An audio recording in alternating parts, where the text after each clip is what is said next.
So మన మ్యాక్స్కి మనము అపోలో ఆల్ఫా H1 టైర్ వేయించినాము. 12,000 స్పెండ్ చేసినాక నేనేం అబ్జర్వ్ చేసిన అంటే ఫ్రంటర్ వేపియంగానే మన KTMతో వస్తున్న టైర్స్ కూడా చాలా బాగున్నాయి యాక్చువల్లీ. అండ్ 20,000 తర్వాత నాకు ఇందులో పికప్ అంటే కొంచెం పికప్ డౌన్ అయింది అనిపిస్తుంది. అంటే అపోలో ఆల్ఫా H1కి కంపేర్ చేసి బండి 100 స్పీడ్ తర్వాత ఇట్లా.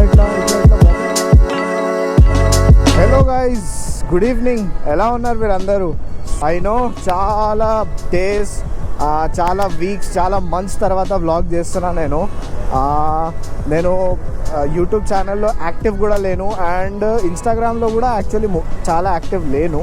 ఎందుకంటే ఏం చెప్పాలి, ఇంకా మీకు ఫ్యామిలీ హెల్త్ ఇష్యూస్ యాక్చువల్లీ.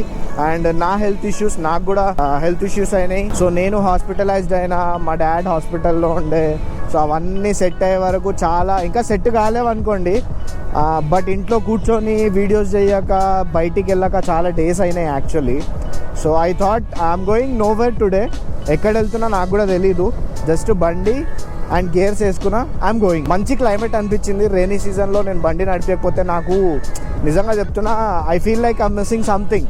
చూస్తున్నారు కదా currently Toli Chowki. So mostly Nanded side పోదాం అనుకుంటున్నా, because I want enjoy you know ఇక్కడ చెట్లు మధ్యలో రోడ్డు, ఆ రూట్ ఎంజాయ్ చేయాలని ఉంది. మధ్యలో మన బైక్ నైట్ రైడ్. సో అలా వెళ్ళిపోయినా మీతో మాట్లాడుకుంటా పోదామని. సో కొత్త వాళ్ళు ఎవరైతే జాయిన్ అయినారో వాళ్ళైతే చాలా డిసప్పాయింటెడ్ ఉన్నారనుకుంటా. బికాజ్ ఈడేంద్ర బై యూట్యూబ్ ఛానల్కి సబ్స్క్రైబ్ చేసుకున్న అన్ని పాత వీడియోలే, కొత్త వీడియోస్ ఏమీ లేవు అనుకుంటున్నారేమో. బట్ నో, అలా కాదు. వీడియోస్ రావడం కొంచెం లేట్ అవుతుంది, బట్ వస్తాయి వీడియోస్. అండ్ రీసెంట్లీ మన మ్యాక్స్కి చాలా అప్డేట్స్ అయినాయి. అప్డేట్స్ లైక్ 2 టైర్స్ కొత్తవి అండ్ చైన్ స్ప్రాకెట్ కొత్తది. అది కూడా ఎన్ని కిలోమీటర్స్ కంటే 17,000 18,000 కిలోమీటర్స్కి వేయించిన. టైర్స్ వచ్చేసి అపోలో ఆల్ఫా H1 వేయించిన. టైర్స్ వేయించినాక ఏమైనా చేంజెస్ ఉన్నాయా? ఎస్, చేంజెస్ ఉన్నాయి. బండిలో వాబుల్నెస్ స్టార్ట్ అయింది. అది దేనివల్ల నాకు తెలీదు. దానికోసం నేను డీటెయిల్ వీడియో అయితే చేస్తాను. So stay tuned. మనం ఫస్ట్ పెట్రోల్ వేయించుకొని ముంబై హైవే కొడదాము. ఈ ఎండ ప్లస్ మబ్బు మిక్స్ క్లైమేట్ ఉంది కదా, ఈ మిక్చర్ క్లైమేట్ ఎంజాయ్ చేద్దాం మనం. ఈ హైటెక్ సిటీ గచ్చిబౌలి అయితే నిజం చెప్తున్నా, ప్రతి వీక్ ఒక చేంజ్ వస్తుంది. ఏదో ఒకటి కన్స్ట్రక్షన్ చేసి పడదెగుతుర్రు. ఆఫ్టర్ లాంగ్ టైం నేను ఈ గ్లవ్స్ వేసుకుని ఎంత టైట్ ఉన్నాయో తెలుసా? ఏవో నా ఫింగర్ ఉంది, ఇంకా ఇంత ఉంది గ్లవ్. థంబ్కి బర్నింగ్ సెన్సేషన్ వస్తుంది. ఆయిల్ వేసుకోవాలేమో లోపల.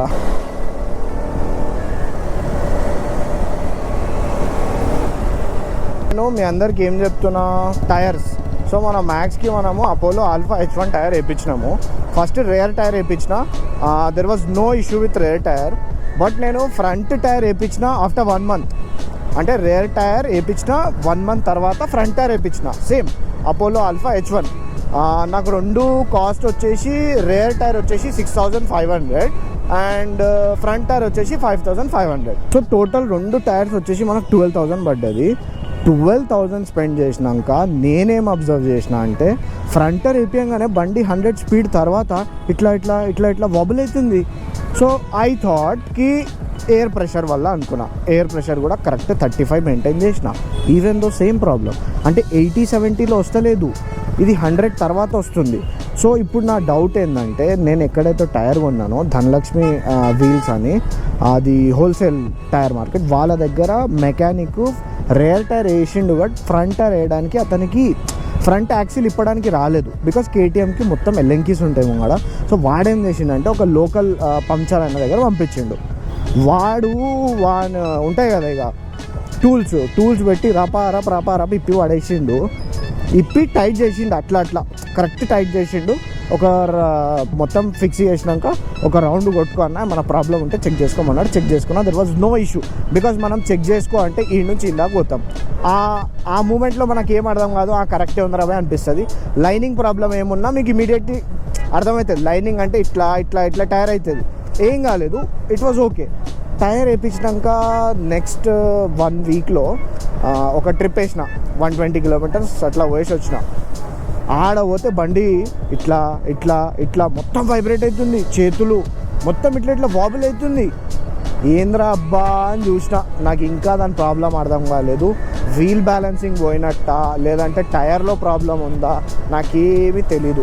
సో వీల్ బ్యాలెన్సింగ్ పోతే ఇది ఎక్కడ చేయించాలనేది నాకు ఐడియా వస్తలేదు. మీకేమైనా ఐడియా ఉంటే ప్లీజ్ కమెంట్ సెక్షన్లో చెప్పండి. With in Hyderabad. ఓకే, ఇప్పుడు వస్తుంది గణేష్ల పండుగ, స్టార్ట్ అవుతున్నాయి గణేష్లు. ఇంకా సోలాపూర్లో చూడాలి, ఏక్ సేక్ గణేష్లు ఉంటాయి. ఏంది ట్రిప్ వేద్దామంటారా ఏంది? మెల్ల సోలాపూర్ పోయి గణేషులు ఏమేమి తయారవుతున్నాయి, ఏ కళాకారు దగ్గర ఏ గణేష్ తయారవుతుంది అనేది ఒక చిన్న వ్లాగ్ వేసుకుందామా? కమెంట్ సెక్షన్లో చెప్పండి కావాలంటే. Will try to do that. Max to max Saturday night వెళ్ళి సండే రావచ్చు. అక్కడ ఉన్న గణేష్ కళాకారులు అందరిది కవర్ చేయవచ్చు. మన బిహెచ్ఎల్ ఇది దాటితే నాకు కొంచెం రిలాక్స్ అనిపిస్తుంది. మిగతా టైర్కి రోడ్ గ్రిప్ అయితే చాలా మంచిగా ఉంది. బట్ ఐ సజెస్ట్ ఏంటంటే మన కేటీఎంతో వస్తున్న టైర్స్ కూడా చాలా బాగున్నాయి యాక్చువల్లీ. అంటే అపోలో ఆల్ఫా H1కి కంపేర్ చేసినా నాకు కేటీఎం స్టాక్ టైరే నచ్చింది తెలుసా, నిజం చెప్తున్నా. దాని గ్రిప్ కూడా చాలా బాగుంది. ఏదో అపోలో ఆల్ఫా H1కి హైప్ ఎక్కువ ఉంది, డిజైన్ మంచిగా ఉంది, దాని బటన్ మంచిగా ఉందని వేయించిన. బట్ ఐ డోంట్ థింక్ అసలు వర్త్ కాదు బై 12,000 పెట్టడం. మీరు అదే కేటీఎంది స్టాక్ టైర్ పెట్టుకోరు అనుకోండి, మీకు ఈజీగా 3-4 వేలు మిగులుతాయి తెలుసా, ఈజీగా మిగులుతాయి.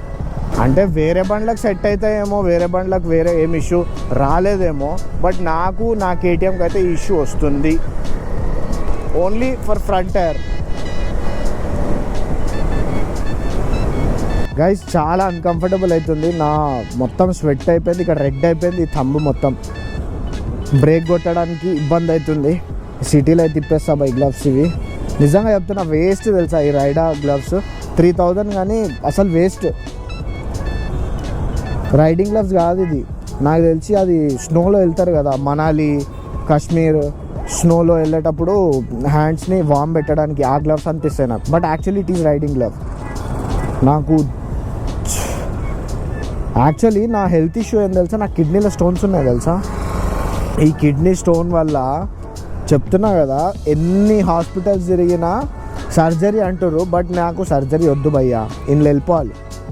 గట్టిగా నీళ్ళు తాగుతున్నా, గట్టిగా మజ్జిగ తాగుతున్నా, ఇంకేం తాగాలో చెప్పండి మీరు, తెలుస్తాయి కదా. మన ఇంట్లో పెద్దోళ్ళు చెప్తారు కదా, అది తాగితే పోతుంది, ఇది తాగు. అమ్మా భయ్యా నీరా అండ్ కళ్ళు కూడా తాగిన.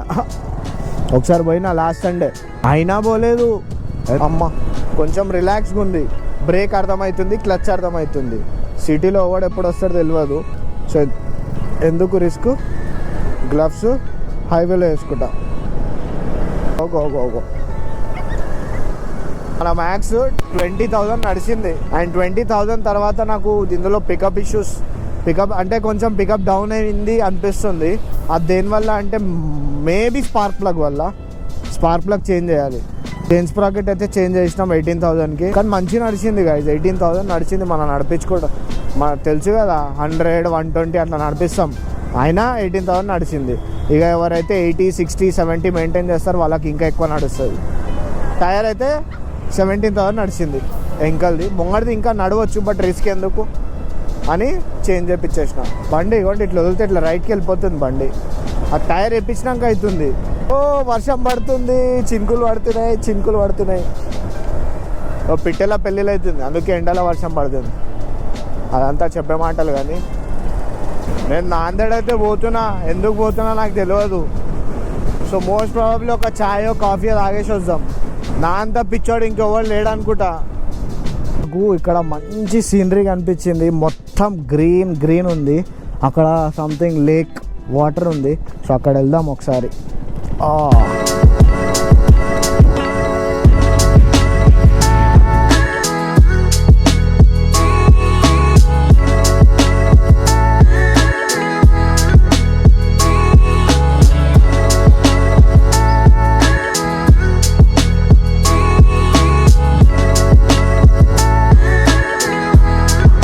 చలో భయ్యా, కొంచెం సీన్స్ మంచిగా ఎంజాయ్ చేసినాం. అవును అక్కడ బోట్ పోతుంది. కొంచెం సీన్స్ ఇక్కడ ఎంజాయ్ చేసినాం, ఇంకా ముందు పోదాం ఈరోజు. అరే బోట్స్ పోతున్నాయింది ఇట్లా, అంటే ముందర ఏదో ఉంది. మంచి స్మెల్ వస్తుంది తెలుసా, యూనో రైనీ సాయిలీ స్మెల్.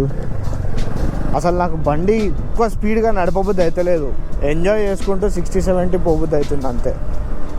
జోగిపేట్, ఫాస్లావాడి అంతా గ్రీన్ అయిపోయింది, ఇదే నచ్చుతుంది నాకు.